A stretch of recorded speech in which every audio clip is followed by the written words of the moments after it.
Assalamualaikum warahmatullahi wabarakatuh. Alhamdulillahi rabbil alamin. Wassalatu wassalamu ala asyrafil anbiya wal mursalin Sayyidina Muhammadin wa ala alihi wa sahbihi ajma'in. Amma ba'd. Di dalam sebuah hadis yang diriwayatkan oleh Abdullah ibn Umar radhiyallahu ta'ala, qala Nabi sallallahu alaihi wasallam, likulli 'abdi sha'imin kanat lahu da'watun mustajabatun indal iftar, utiha fid dunya au ad-dakhiruha fil akhirah. Rawahul Imam Al-Baihaqi. Kata Rasulullah SAW, setiap umatku yang melaksanakan ibadah saum, berpuasa itu, maka dia punya hak atau memiliki satu kesempatan waktu untuk berdoa, di mana doanya itu mustajabah ketika atau sedang berbuka puasa. Bahkan kata Rasul bilang, "Utiha fid dunya." Karena doanya itu mustajabah, Allah berikan keinginannya itu ketika di dunia, atau Allah berikan di akhirat dalam jumlah yang lebih besar lagi. Kalau begitu, saat berbuka puasa, momen kita iftar, waktu kita sedang tajil itu adalah saat-saat mustajabah doa itu, Pak. Sehingga Rasul anjurkan kita untuk berdoa, bukan doa buka puasa ya. Allahumma laka sumtu wa bika amantu, bukan itu.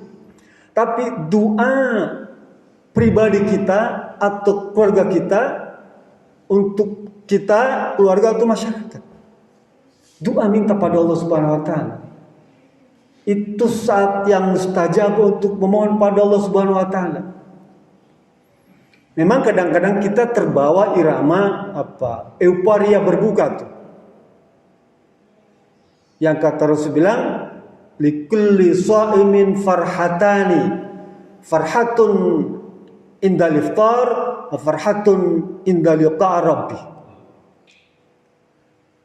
Ada dua kegembiraan, kesenangan, kebahagiaan yang Allah berikan kepada orang yang berpuasa. Satu kegembiraan Allah berikan ketika berbuka tuh. Orang berbuka ini senang, Pak. Kita 14 jam nahan lapar itu, saat yang ditunggu-tunggu itu adalah saat berbuka itu. Makanya momen yang paling ditunggu apa? Suara azan. Bahkan di antara hasil survei itu, Pak, makanan yang paling diminati atau ditunggu oleh orang berpuasa itu apa, Pak? 1% itu bala-bala, Pak. 1% cendol. 1% apa tuh? Gorengan gitu. Tapi yang 95% apa, Pak? Makan siang. Itu yang ditunggu tuh. Nah, ketika berbuka itu semua ditumpahkan tuh, Pak. Sehingga lupa dia berdoa tuh. Doa pribadi itu dia lupa. Larut dengan makanan itu.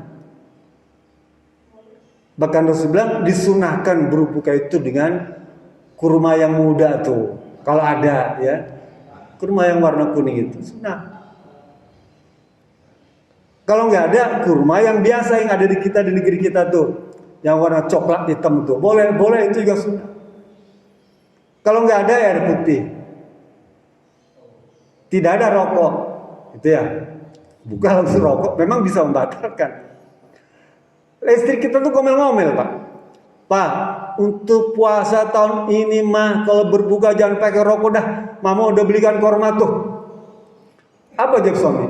Ma, bukannya gak pengen buka pakai korma tuh. Papa udah coba berkali-kali, tapi kalau dibakar korma itu gak pernah nyala.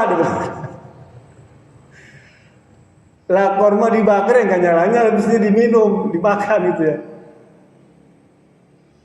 Nah, jadi kita dianjurkan, mintalah pada Allah Subhanahu wa taala kesempatan itu. Kemudian ketika berbuka itu, Rasul ajarkan kepada kita, apa dia bilang? La tumayyitul quluba bikasratit ta'am wa syarab. Fa innal qalba kazar'i yamutu idza kasura 'alaihil ma'u. Rasul berkata, wahai umatku yang sedang berpuasa, tujukan paling berpuasa, janganlah engkau bunuh hatimu itu, janganlah engkau matikan hatimu itu dengan memperbanyak makan dan minum. Karena sesungguhnya hati kalian itu seperti tanaman. Apabila disiram dengan air terlalu banyak, dia mati. Tanaman tuh, kalau kebanyakan disiram air kita di pot itu ya, mati dia, busuk akarnya. Rasul menggambarkan itu, Pak. Hati kita itu kalau diberikan dengan makanan yang paling banyak, yang terbanyak, yang enak-enak itu, dia bisa mati, Pak, hati itu. Oleh karena itu beliau bilang, la tumaitul qulub bikasratit ta'am wa syarab. Jangan kau bunuh, jangan kau matikan kalbumu itu dengan memperbanyak makan atau minum waktu iftar itu. Waktu berbuka itu ya. Ya sedang-sedang sajalah, ya. Ada kolak-kolak, gitu ya. Ada jus-jus. Ada docelang-docelang, ya, boleh. Ada nasi biryani, boleh, gak apa-apa. Ya, sekalipun memang biasanya berbuka itu membatalkan seperlunya, ya. Kemudian sholat maghrib, ya. Setelah itu selesai buka, makan seperti biasa. Bagaimana kalau misalnya kelupaan jam 5 udah buka tuh ya? Nah, perkara ini di zaman Nabi sudah terjadi, Pak. Makanya Rasul perintahkan kepada kita, iza nasiya fakal au syariba falyutimma saumahu fa inama a'tahu Allahu wa saqahu. Jika kalian lupa tuh, lupa nih, pulang dari masjid ini biasa kan aus banget ya minum, lupa. Dan itu penyakit manusia, Pak. Apalagi perkara makan minum sering lupa kita. Tapi Rasul bimbing kita, falyutimma shaum, teruskan puasamu itu. Karena waktu kamu minum, ngerokok, makan tadi karena lupa, bukan sengaja. Cuma persoalan kadang-kadang kalau lupa kan sebentar, Pak ya. Ini keterusan sebatang berarti nggak lupa dong, ya Pak ya. Atau makan sesuap mungkin bisa karena lupa, tapi kalau sepiringnya habis lupa nggak mungkin ya. Atau minum setegukan boleh lupa, tapi kalau satu gelas penuh es cendol itu nggak lupa tuh. Ya, ada keterusan disengaja. Tapi kalau karena lupa, maka sempurnakanlah puasamu itu, karena sungguhnya yang beri kamu makan minum tadi adalah Allah Subhanahu wa taala. Dan hadis lain Rasul berkata, rufi al-qalam idza nasiya idza khata'a wa mustaqriha alaih. Allah tidak akan catat dalam catatan kekeliruan, Pak. Setiap perbuatan salah karena kita keliru, karena lupa atau dipaksa, maka kita tidak dikategorikan sebagai perbuatan yang keliru. Hebatnya Islam nih, Pak. ada keringanan, ada kemudahan. Sehingga kalau kita lupa, kita keliru, ya kita dipaksa oleh orang lain tuh, ya, maka tidak ada hukum di sana, Pak. Ya, kita bebas.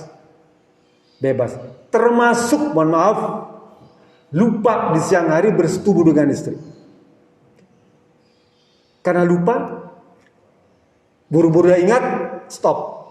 Jangan diterusin. Terusin 2-3 ronde nggak lupa berarti ya. Nggak lupa. Tapi kalau mungkin pulang karena kecapean, lelah, bis pingpong, bis sepeda segala macam, melihat istri tergeletak, ya. Bisa saja. Dan itu pernah terjadi di zaman Nabi Muhammad. Ada salah satu asbabun nuzul ayat Quran tuh ya. Nanti lain kali kita terangkan itu. Surat Al-Baqarah tuh. Salah satunya itu, Pak. Sahabat lupa. Karena dulu tuh Pak, kalau saum itu habis berbuka tuh nggak boleh makan lagi Pak sampai sahur. Dulu awal-awal tuh ya. Awal-awal turun disyariatkan puasa tuh. Jadi setelah berbuka itu dia nggak boleh makan minum lagi sampai sahur. Tuh. Baru diturunkan lagi ayat lagi berikutnya boleh. Peristiwa tadi sebelum turun ayat yang membolehkan makan minum setelah berbuka. Kembali ke hadis yang pertama, jadi manfaatkanlah Pak momen iftar tuh, momen tahjil itu dengan menambah sedikit waktu saja. Setelah minum tuh ya, minum batalkan puasanya, Bapak angkat tangan, berdoa yang biasa angkat tangan tuh. Minta pada Allah, kan itu saat mustajabah, ya, mustajabah. Rasul terangkan tuh. Bahkan beganjarannya di dunia, yang balasannya di dunia terbatas. Cuma berbakti pada orang tua, silaturahim, dan waktu berbuka. Itu yang balasnya ketika di dunia tunai. Ya. Kalaupun ditunda di akhirat dia lebih besar balasannya. Bukankah kita pengen Pak? Pengen doa kita itu dikabulkan ketika kita masih hidup, ketika kita masih di dunia, sehingga kita bisa tunjukkan kepada keluarga tuh kan benar nih Allah kabulkan seketika. Kapan waktunya? Saat berbuka puasa, indal iftar. Mudah-mudahan hadis ini bisa menambah semangat kepada kita semua dan munajat pada Allah Subhanahu wa taala pada waktu berbuka. Itu saja. Billahi bisabilillah. Assalamualaikum warahmatullahi wabarakatuh.